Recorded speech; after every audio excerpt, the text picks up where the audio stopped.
Welcome to the FemiNinja Project. I am your host, Cheryl I Love, middle-aged ninja hiding in plain sight, dedicated to restoring human dignity one person at a time and helping you unleash your personal power.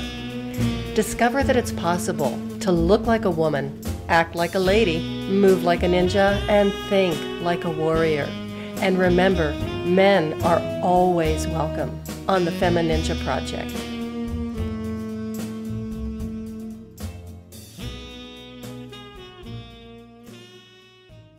As I said in my previous podcast, I have a group of women that I am just absolutely in love with.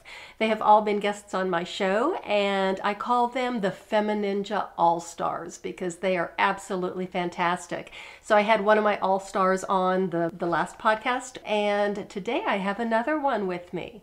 So I would like to welcome another FemiNinja All-Star, Kimsey Self. Hi, Kimsey. Hi, Cheryl. Thanks for having me back. Welcome back. I've been looking forward to this for several weeks because the last time we talked, you gave us so much information. It was so wonderful. I was just, my head was swimming. It was just great. And then afterwards, I had all of these questions in my head like, well, what about this? What about that? So I decided to have you on for a follow-up and to find out what's going on in your life because you've got a whole lot going on. I do. There's a lot of exciting things. Yes. So before we do that, why don't you just refresh our memory and tell us what you do? Sure. So I am a nutrition and functional medicine specialist. I own Progressive Health and Wellness, which is a completely virtual consulting and education company. And with Progressive, I work with people who are silently suffering from unanswered health issues and help them understand the nature of those concerns so that they can really realize their fullest potential. So you work with a really wide spectrum of people, clientele, and a variety of different conditions. Everything from chronic conditions to chronic pain, even to somebody who is actually very healthy, but just wants to improve the quality of their health. Exactly. Yeah, and looking at longevity. Perfect summary. That's exactly it. My clients range from early 20s and their family history doesn't look that great, and so they're just trying to optimize, up to people, middle-aged and more. I think my oldest client is 82. Oh, wow. And they have active issues and have oftentimes been to see multiple different doctors and haven't found any answers or resolution. And so we really start digging. I'll use functional testing to really help identify the root of their concerns. So they're really focusing on quality of life. Hugely, yeah. And my goal for them, because usually, especially the people that have active issues, they're coming in to get out of their quote unquote pain. I'm using pain either literally or metaphorically, right? They just want to resolve their concerns. But it's incredible because once you start to resolve those issues and you really start to step into yourself and feel how good it's possible to feel, it's amazing watching people, yes, reach those goals, but then exceed them by being able to be more present in their lives and take it, the sky really is the limit at that point. So that's my favorite part, is watching them thrive. And I think that's fantastic, especially when you're talking about an age group that would be middle-aged and older, because oftentimes that is a demographic that gets brushed off. Well, you're supposed to feel this way, you're getting older, what do you expect? Totally. And, when you hear that so often, then you start to believe that you're never going to have the quality of life that you want. And then when you take that proactive step and that choice to follow the yellow brick road and see if there is another way, it's a whole new world, isn't it? Yeah, absolutely. People don't, humans are adaptive creatures by nature. So we'll adapt to pretty much everything. And people often don't realize how much they're settling. They're settling in life. They're settling with their health. And the physical body and healing the physical body can be a fantastic gateway into really optimizing your entire life and realizing your fullest potential in life. Excellent. So I just wanted to start following through and following up with some of the questions that I had after you left, because you talked about how you got into this field right from the very beginning was your own issues and your issues with digestion. And when you were explaining it, you said, you were telling me about it, and then you said you just didn't feel right in your own skin. And that got me thinking after you left was skin conditions. Yeah. And how many skin conditions are related to our digestion, poor digestion. So even things like, of course, acne, psoriasis, eczema, a lot of other different skin conditions, aging skin. Can you touch on that for us? Yeah, absolutely. So it's funny that you mentioned that, because the client that I met with right before this interview has eczema, and that's what brought her in. So skin conditions are, I would say, I see them fairly often, whether it's the concern that brings the person in, or if it's kind of a secondary or third concern. But yeah, eczema, psoriasis. Eczema, for clarification, is basically just a generalized term to mean skin inflammation. It doesn't say, we don't know the cause. It just says the skin is inflamed and we don't necessarily know why. So eczema. Psoriasis is an autoimmune condition that begins to attack the skin. Acne, usually hormone imbalance, but we also look at, depending on the kind of acne, essential fatty acid deficiency is huge with this. Nutrient deficiencies in general. But then, like I said, depending on the kind of acne, we can also look to the gut and look at microbes like staphylococcus and strep and things along those lines. And then, yeah, aging skin also, we can greatly impact the rate at which our skin ages, particularly by starting early. Well, starting young. Yeah, the earlier you start, the better. But even still, there's things that you can do to slow the aging process of the skin. Yeah, well, we'll talk about that in more detail another time, because I want to hear more about that, of course. Totally. And the other thing that you said that really kind of surprised me was that when you were doing your research into, your own like eye-opening experience in the food pyramid and stuff, was that you found out that, oh, really, fruits? There's that much sugar in fruits? And after you left, I was thinking about that too, because I absolutely love fruit.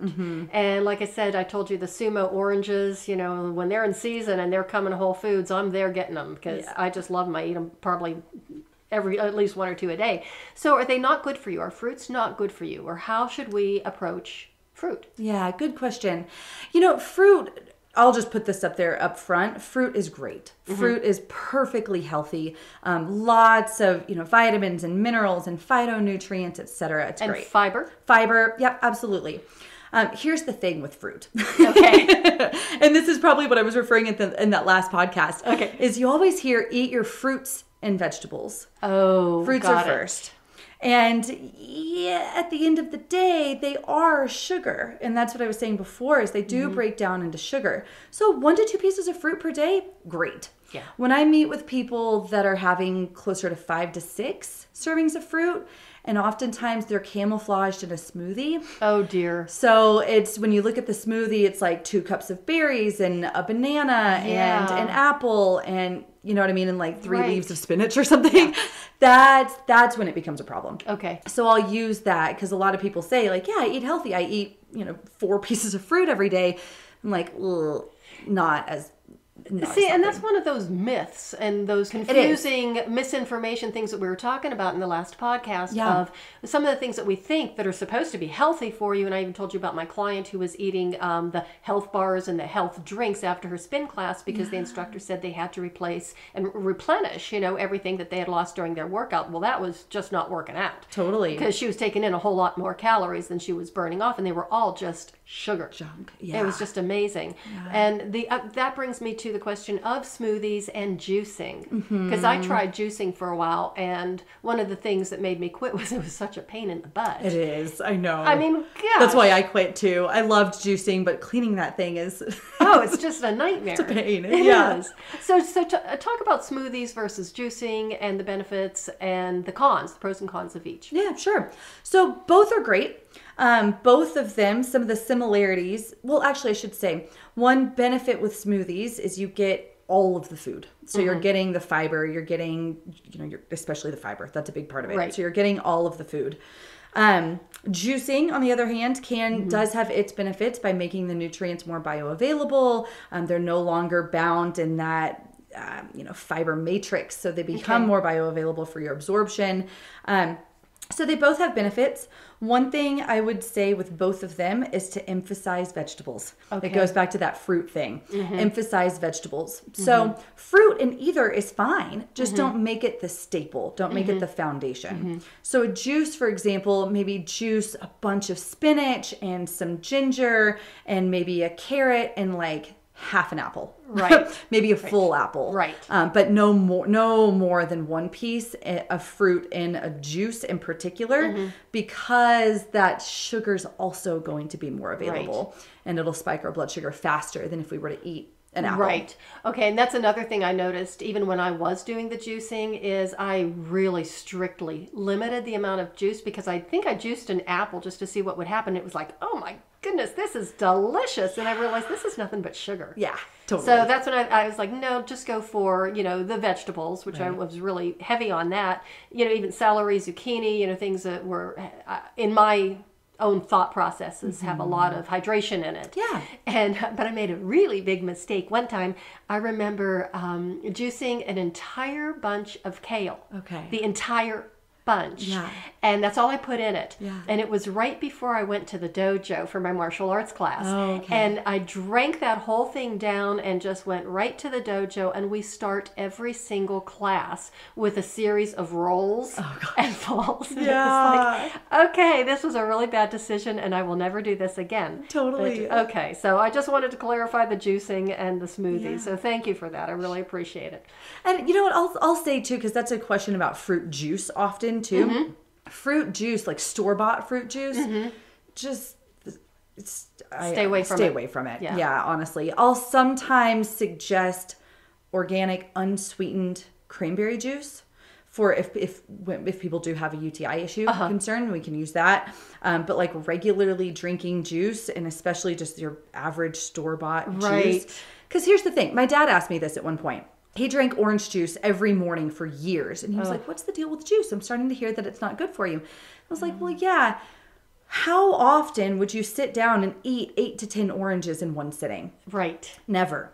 And that's what you're doing with juice. Right. And then, like I said, you don't have it in that fiber matrix, so it's more rapidly absorbed, and it just becomes, it's essentially like a soda at that point. Yeah, you might as well just break down and have a soda. Exactly. If you're going to do that. Yeah. So, and that's another thing. That's another myth. We think we're doing something that's good for us, and it really isn't. So that's why I really wanted you back. So thanks for clarifying all of this stuff. Totally. And so now that we're talking about, the sugar in fruits and all that, and in juice and everything, and that's another thing. I would like juice my own orange and mix it with water. Yeah, there you go. So that's how it was. Yeah, diluted it, because it wasn't too sweet, but it felt refreshing and satisfying. Yeah. But as we're talking about sugar, is sugar really the devil? Is sugar Satan in a pretty package? Yeah, great.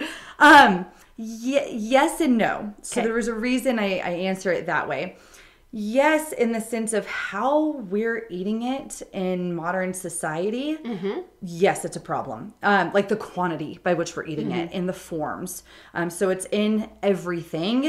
And, it's gotten to where, there's sugar in cereals, there's sugar in baked goods, there's sugar in tomato sauce and ketchup, and it's everywhere. So the amount of sugar that we're eating is a problem. And it's hidden. We don't realize it. Yeah, it often is. If we're having a piece of cake, then we know that's sugar. But if we're having, some ketchup, if we're having, tomato sauce, making a nice tomato, marinara sauce or whatever. Yeah. We don't realize how much is in it. How much is in it. Right. Totally. Yeah. I mean, even marinara sauce, if you really look at the ingredients label, the serving size is really small oftentimes. And so you're going to have more than one. There can be like 6 to 8 grams of sugar in one serving.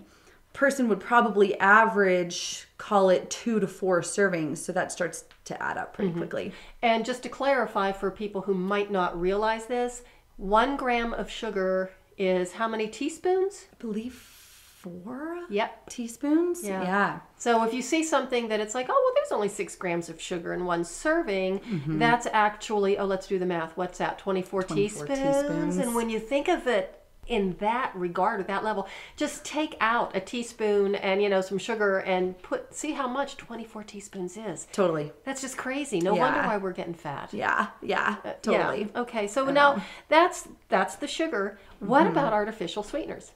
Yeah, so, and I should say too with sugar, it really, really depends on the person too. Okay. So if somebody has, for example, blood sugar dysregulation or insulin resistance, type 2 diabetes, cancer, different conditions that are going to be very sugar sensitive, then I restrict it a lot stricter. Okay. And then we'll even start looking at fruit, for example.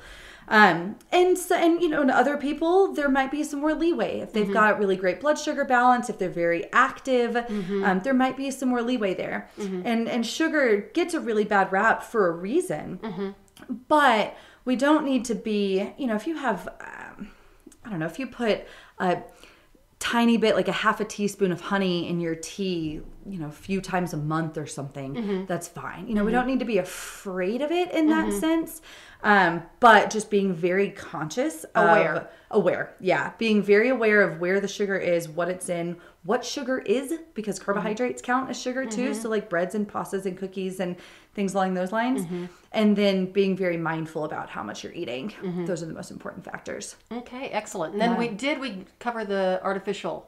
No. So artificial sweeteners, yeah, I know. They're often kind of the caveat, right? I'll go to that. I'll use this instead of sugar. There are no calories. Exactly. This isn't going to hurt me. The Sweet and Low, and now there's a stevia, and so many other ones. There's another one, xylitol, and yeah, totally. Yeah.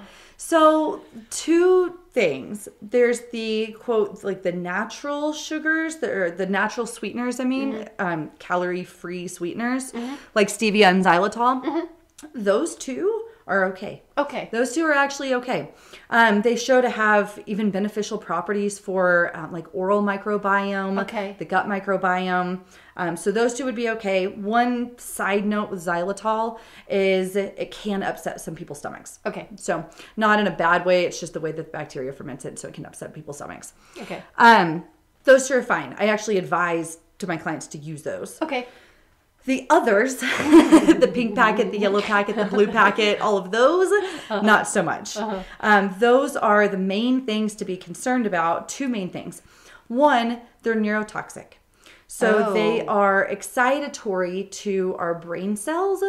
And especially when they're consumed regularly, they basically have the ability to stimulate brain cells to the point that they die. They fizzle out and die. Oh my goodness. So that's one issue. Wow. And then the second one is the adverse impacts that they have on the gut microbiome. Okay. So they do have some kind of, I don't want to use the term antibiotic, but they'll disrupt the balance of the gut microbiome. So what about, are they carcinogenics?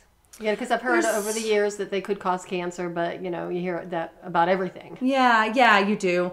I've heard that too. I have to be honest, I've never researched that. I haven't read into it further, so I can't say. Okay. I would say one thing that does come to mind when looking at studies of that is really paying attention to the dose that's used.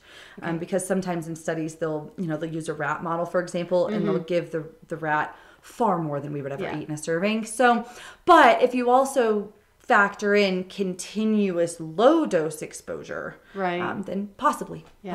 Okay. And then the other thing we talked about was, corn, wheat, and soy in the last podcast.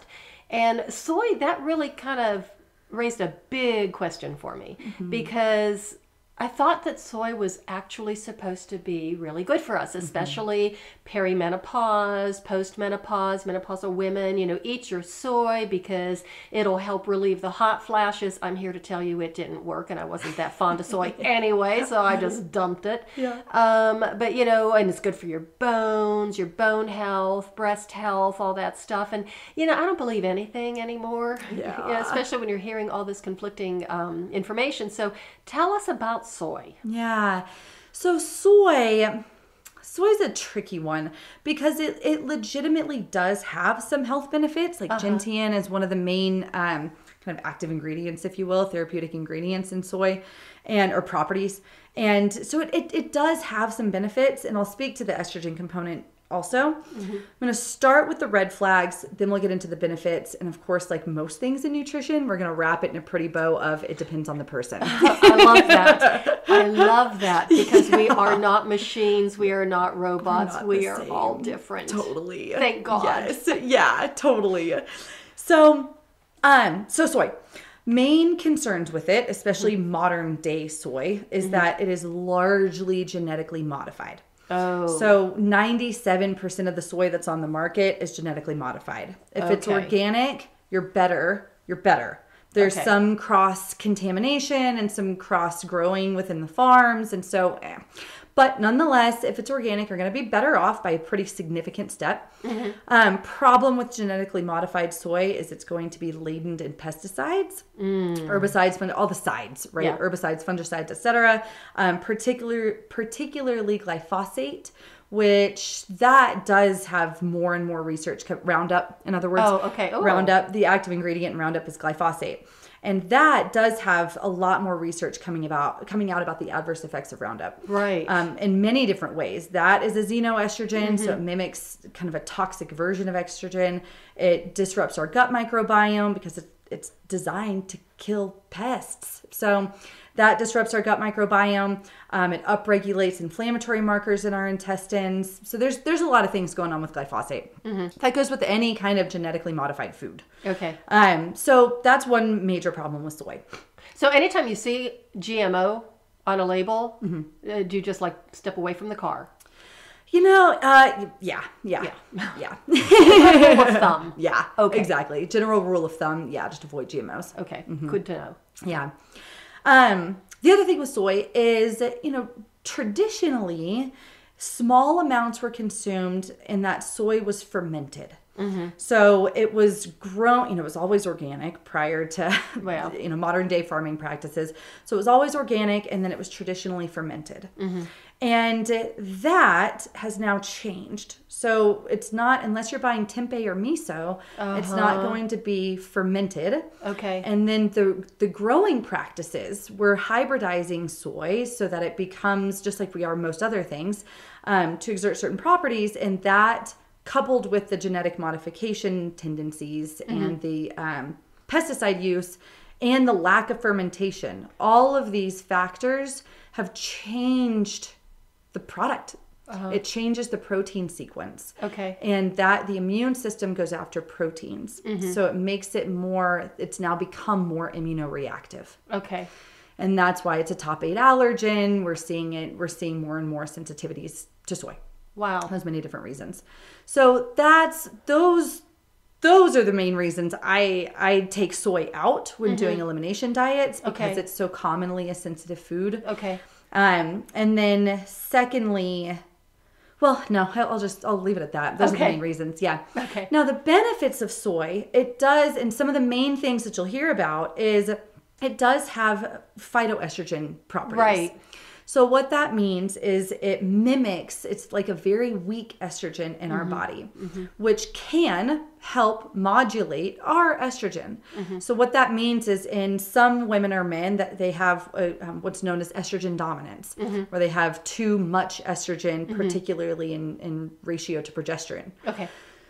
In that case, a weak estrogen from soy could help because it'll bind to our receptors, blocking the ability of our stronger estrogen to bind to it. So it helps modulate it in that sense.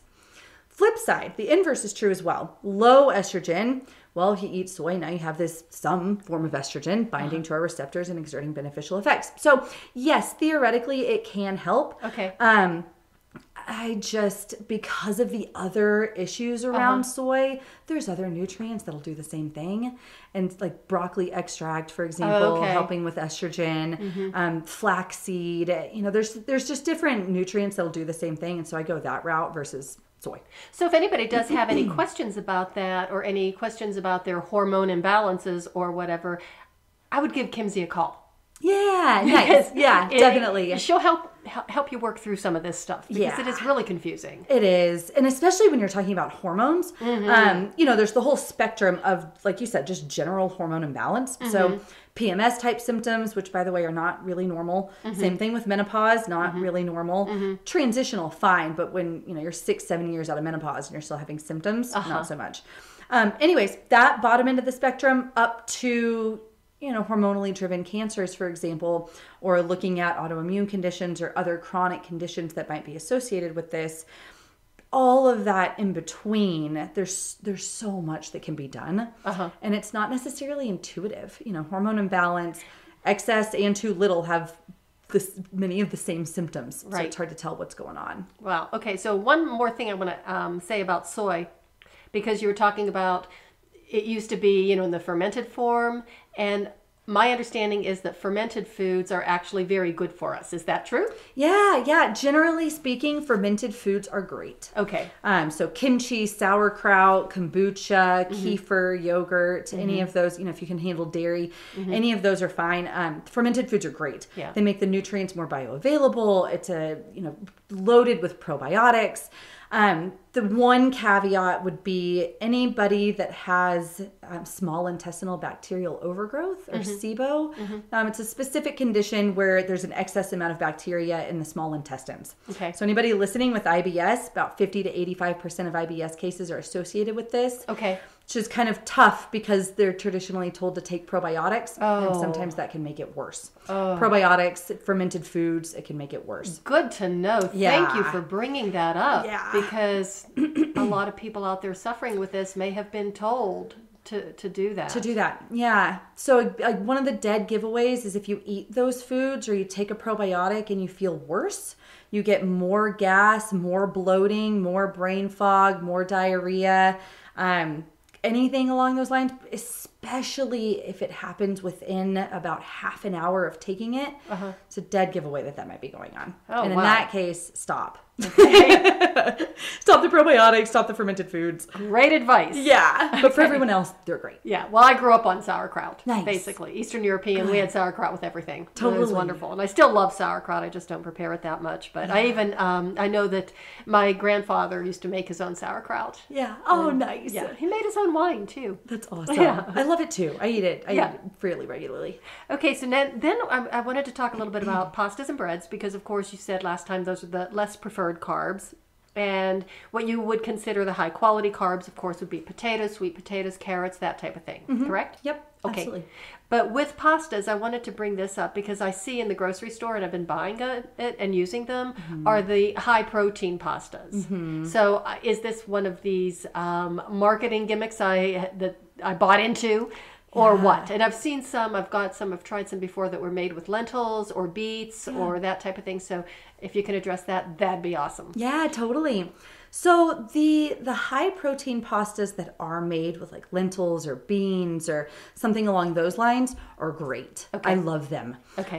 There's always caveats in nutrition. And so, for some people, if there's digestive issues, the lectins in those foods can be problematic. So I'll put that out there because for some people it can cause problems. Okay. However, otherwise, they're fantastic. And Okay. I use those. I'll recommend them with clients and they're great. Okay. The other pastas, like the grain pastas, whole wheat in general, white, whatever it might be, but the grain pastas, particularly, and breads, particularly those that contain gluten, Okay. those are problematic. Okay. And should I talk about gluten briefly or? Yes. All right. Why yeah. don't you? Gluten's one of those big, is it a fad? Is it real? What's happening with gluten? And I worry about it because I eat everything.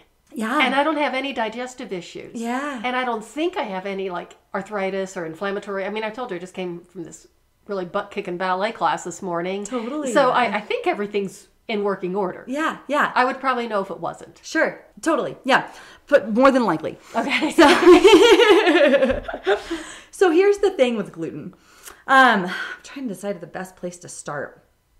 Well, we'll start with it's not the same wheat that we've always been eating. Correct. Right? That's often kind of the counter argument to this is we've been eating wheat for thousands of years and why are we just now having a problem? Because we haven't been eating this wheat for thousands of years. Okay. It has been, so wheat is not GMO. Wheat has been hybridized and deaminated. So hybridization is a normal process. We do that with pretty much all of our vegetables. Okay. It's where you breed different strains of the vegetable together to create or express certain qualities. Fine. What they've done with wheat, though, is they're growing certain strains together specifically so that the wheat will grow faster in a shorter amount of time and grow taller in a shorter amount of time and produce more gluten because the gluten is what gives baked goods their structure and stability and kind of that mouth feel. So that, first of all, so now the wheat has more gluten in and of itself. Secondly is deamidation. Deamidation is basically where they treat, food manufacturers will treat the wheat with different chemicals and enzymes in order to make the gluten protein more soluble in water. Okay. And that process, and then also the use of glyphosate and these other pesticides, etc. All of that, again, it goes back to changing the protein sequence. Okay. So it's a different protein than what we're eating, and the immune system doesn't recognize it, and it is more immunoreactive. Okay. So there was a study that came out that compared blood samples from back in the 40s to blood samples of very similar populations here, and found a legitimate increase in the rates of celiac independent of better diagnosis. Okay. So not the same wheat that we're eating. The other thing with gluten, and this is the reason I pull everyone off of it. Every person that I work with, I don't care if you're coming in for prevention or you have 5 autoimmune conditions. Everyone comes off of it. 2 reasons. One, the intestinal lining, and I remember you wanted to talk about this. Right. The relationship between the gut and the rest of the body. Yes. So in short, to describe this in 30 seconds or less kind of thing. The intestines, in addition to, digestion and absorption, they're also our primary barrier system. Okay. They're our defense force. 70 to 80% of the immune system resides in the intestines. And the intestinal lining is supposed to be a fortress. Nothing can get through unless it is absorbed. Okay. Right? So the lining is very tightly bound. So the epithelial tissue. Yes. Yeah. Okay. Nice. Yeah. All right. Epithelial tissue. Okay. Exactly. Yep. So many things will do this, poor diet, food sensitivities, gut microbiome imbalances, stress, etc. But the lining of the intestines can become compromised or, quote, leaky. Leaky. Yeah. So that's what they call the leaky gut Leaky system. gut. Okay. Yep, exactly. And so now these food proteins, undigested food proteins, different microbes, toxins, they're inappropriately leaking into systemic circulation, so into the rest of our body. And that keeps the immune system on red alert, going after things that it would never normally go after. Okay. So that, in short, is why it's estimated about 80% of disease arises in the intestines. Okay. Let's tie that back to gluten. Okay. So gluten, there's 2 reactions that you can have to gluten. One happens in some people. One happens in everybody. And I can share the study that showed this happened in everyone. Okay. There's actually more than one. So going back to the intestinal lining, actually, let me start. The one that happens in some people is you're sensitive to gluten. Okay. Meaning when gluten is consumed, your immune system recognizes it as foreign, as an invader, and launches an attack and basically initiates the inflammatory response. Okay. That happens in some people. What happens in everyone goes back to the intestinal lining. And there's a protein called zonulin that is supposed to keep the intestinal lining very tightly bound. Okay. When it's activated, it opens the lining. This is very well understood. This is how cholera works. They've created medications to target zonulin to do this. So we understand this pathway. Gluten activates zonulin in everyone. So that's where it becomes, the problem is more of a question of when, not if. And it would be like continuing to shoot down your barrier system. Right. So that's where, and then the blood-brain barrier behaves in a very similar way. Right. And so that's why I pull everyone off of it. Oh, wow. My head is just spinning. I know. It's like, okay, I think I'm going to take all the pasta out of my closet or my pantry I when know, we're right? done. Yeah, it's like, okay, we're going to clear that out. Yeah. But it's really interesting. Years ago when I was, after I'd finished graduate school and I'd gained a tremendous amount of weight, I was in my early 40s and, it was a nightmare.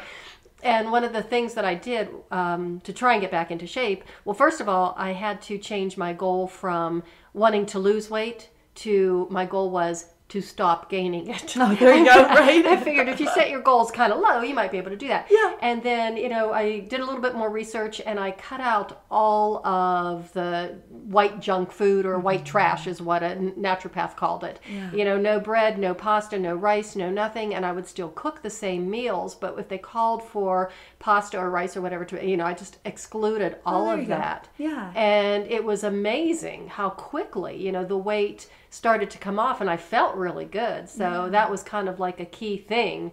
So I'm going to have to remind myself of that, just because as I'm getting a little bit more mature, I just want to make sure I keep right on track with things. Totally. So all of this information is just fantastic.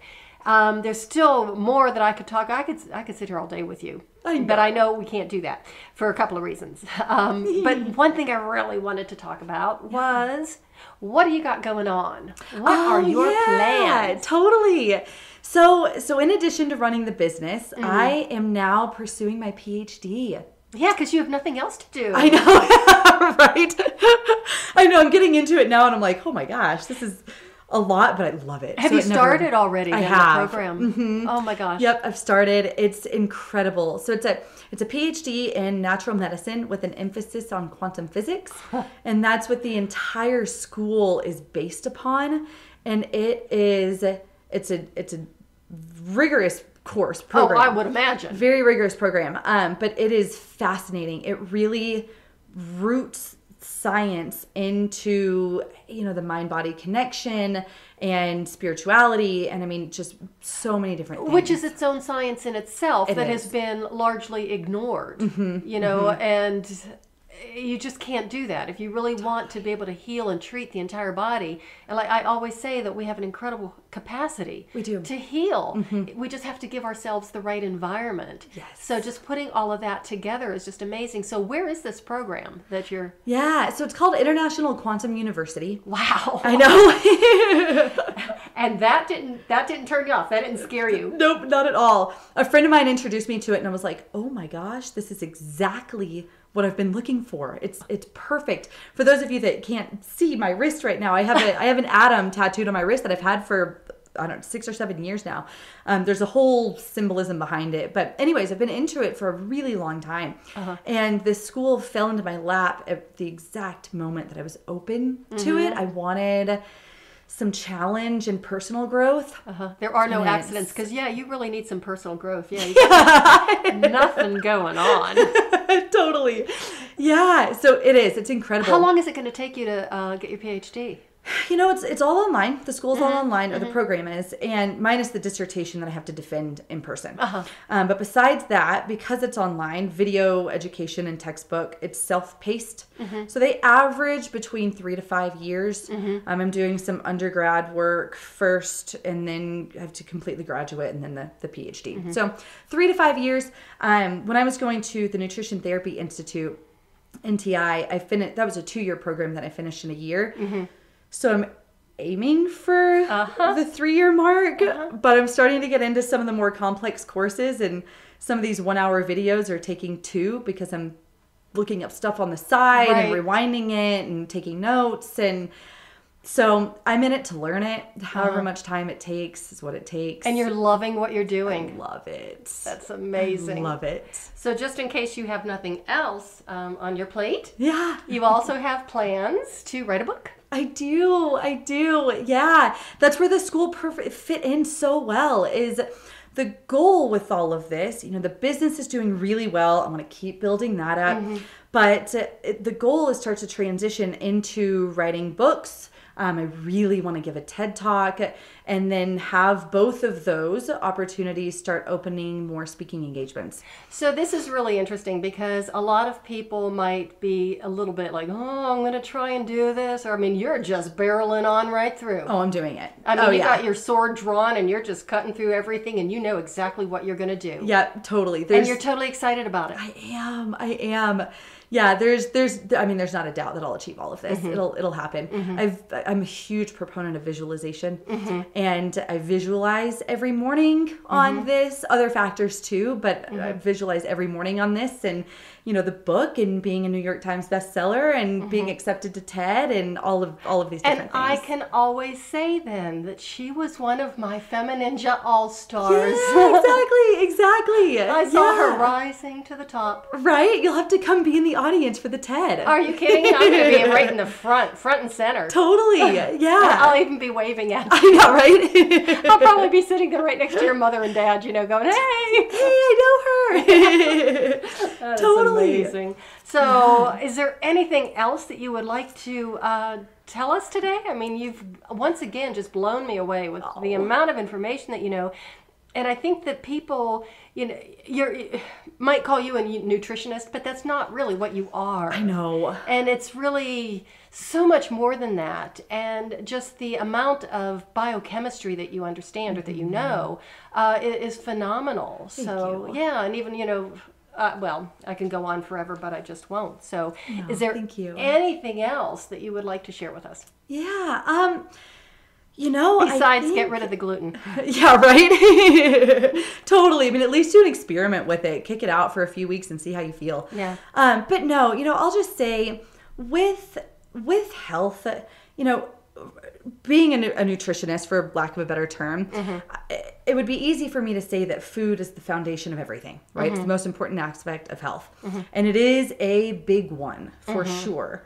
But I also want to bring in mindset and the power of the mind. Absolutely. And the perspective of everything. And if there is that internal feeling that you're just not living to your fullest potential, that, there's gotta be a better way. In other words, listen to that little inkling, and that will start to attract what you're looking for. So what you're talking about is the law of attraction. Is that some of that quantum physics stuff? Yeah. See, I'm learning. Absolutely. Yeah, definitely. Yeah.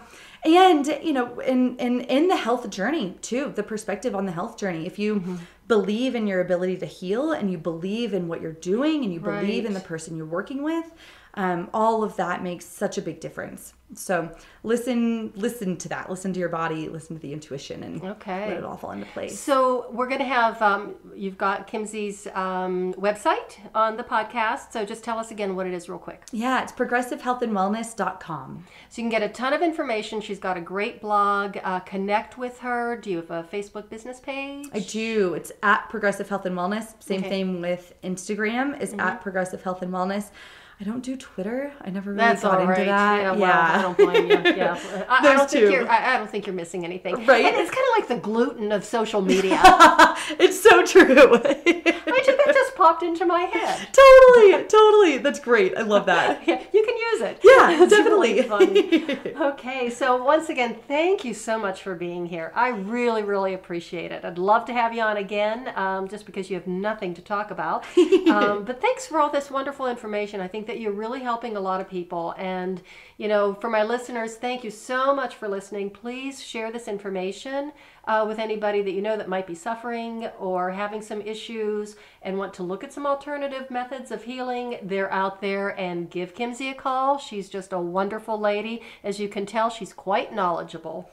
So once again, thank you so much for listening. I would love to get your comments, questions, whatever. Do connect with Kimsey, and go through your pantry and see how much gluten you got in there. I know that's what I'm going to do. And until next time, bye now.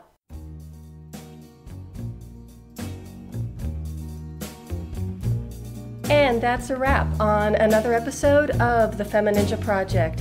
Thank you so much for listening. And remember, be safe, be strong, and until next time, bye now.